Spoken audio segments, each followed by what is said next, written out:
Så derfor har vi valgt at spille den, der hedder Tango Kat.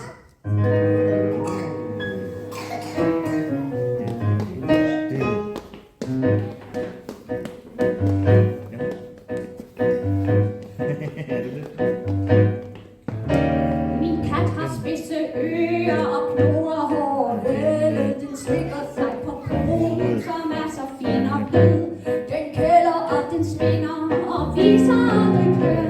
Så kan den noget, som ingen viser kunne før. Min kat den danser tango, tango, tango. Og den er meget dygtig, jeg tænker bare.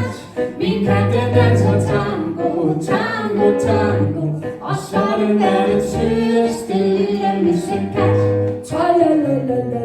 Miau. Annette har 2 hunde, og Birgit har 2 fugle, og Michael har en marsvin, og Kim han har en mus. Og alle dyr er søde.